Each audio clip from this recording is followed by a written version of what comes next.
নমস্কার দর্শক বন্ধুরা, আমি প্রতিমা। কুকিং উইথ প্রতিমা চ্যানেলে তোমাদের সবাইকে আবারও একবার আন্তরিকভাবে সুস্বাগতম। আশা করি বন্ধুরা তোমরা সবাই খুব ভালো আছো, সুস্থ আছো। আমিও তোমাদের মতো ভালো বন্ধু পেয়ে বেশ ভালো আছি। আজকে আমি তোমাদেরকে পুঁটি মাছের খুবই মজাদার ও একটা টেস্টি রেসিপি শেয়ার করব।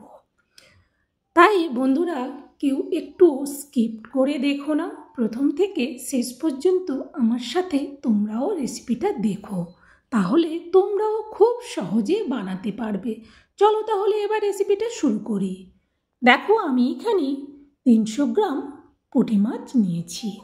পুঁটি মাছগুলো এখন গোটা আছে, এগুলোকে ছাড়িয়ে ধুয়ে পরিষ্কার করে নিতে হবে।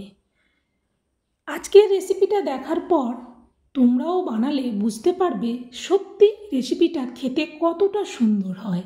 আর যারা পুঁটি মাছ খেতে পছন্দ করে না তারাও প্রশংসা করবে খেয়ে, কারণ রেসিপিটা সত্যিই খুব টেস্টি হয়।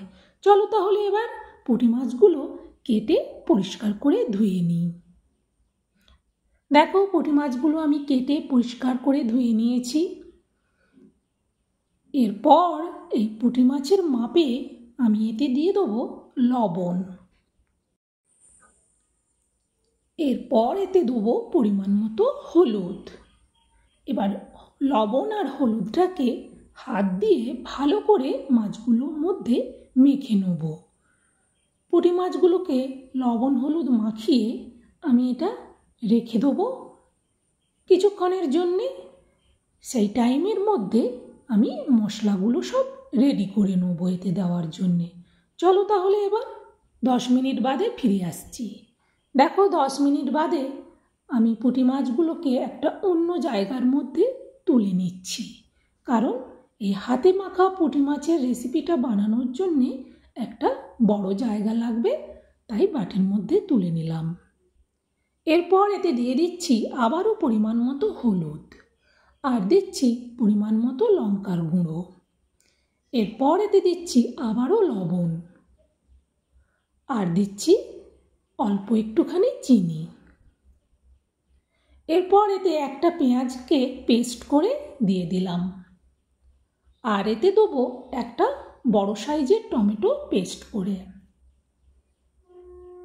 আর এতে দেবো আমি 2 চামচ, চা চামচের মাপে 2 চামচ সরিষা বাটা। এই সব কিছুকে এবার ভালো করে হাত দিয়ে মাখিয়ে নেব।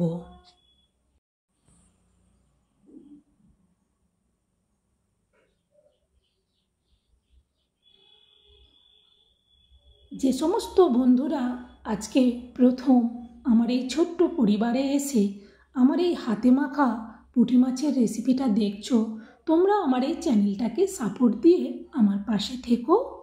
দেখো এটা আমার রেডি হয়ে গেছে। এবার আমি গ্যাস জ্বেলে দিয়ে কড়া বসিয়ে দিয়ে তাতে দিয়ে দিচ্ছি বেশ কিছুটা সরিষার তেল। তেলটাকে একটু কড়াইয়ের উপর পর্যন্ত চাড়িয়ে নিলাম।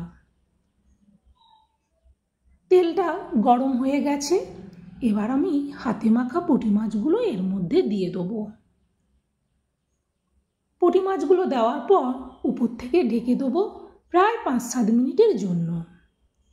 5-7 মিনিট বাদে ঢাকনাটা খুলে দেখছি এটা বেশ ফুটছে। এরপর খুন্তি দিয়ে আস্তে করে আমি তলাটা একটু নেড়ে দিলাম। এতে কিন্তু একটুও জল দেব না, ওই টমেটো বা তেল এইটাতেই এটা হয়ে যাবে। এরপর দেখো এতে দেবো 1 টুকরো পাতিলেবু। আমি এখানে 1 টুকরো দিচ্ছি, তোমরা চাইলে 2 টুকরোও দিতে পারো, তাতে করে টেস্টটা আরও বেশি টকটক লাগবে, বেশ ভালো লাগবে। তবে আমি এখানে 1 টুকরোই লেবু দিলাম। দেওয়ার পর এটা ঢেকে দিলাম। আবারও 3-4 মিনিট বাদে ঢাকনাটা খুলবো। খুন্তি দিয়ে একটু মাছগুলোকে ভালো করে তলাটাকে নেড়ে দিচ্ছি। কি সুন্দর সেন্ট হচ্ছে মাছটার থেকে, এটা খেতেও হয় খুব সুন্দর। এবার এতে আমি দিয়ে দেবো চা চামচের মাপে 2-2.5 চামচের মতো সরিষার তেল। তেলটা দেওয়ার পর এবার আমি মাছগুলোকে নাবিয়ে নেব। নাবিয়ে নেওয়ার জন্য এই প্লেটটা নিয়েছি, এই প্লেটটার মধ্যে নাবিয়ে নিচ্ছি।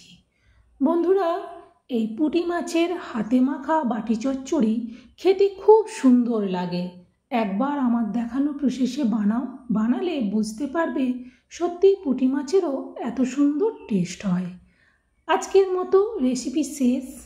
আশা করব তোমাদের ভালো লেগেছে, তাই তোমরা সবাই লাইক দিও আর অবশ্যই কমেন্ট করে জানিও, আর এটা শেয়ার করে দিও যাতে সবাই এইভাবে মজাদার হাতে মাখা পুঁটি মাছের বাটি চচ্চড়ি বানিয়ে খেতে পারে। আবার অন্যদিন অন্য রেসিপি নিয়ে তোমাদের কাছে চলে আসবো। তোমরা সবাই ভালো থেকো, সুস্থ থেকো। আজকের মতো বিদায়, টাটা।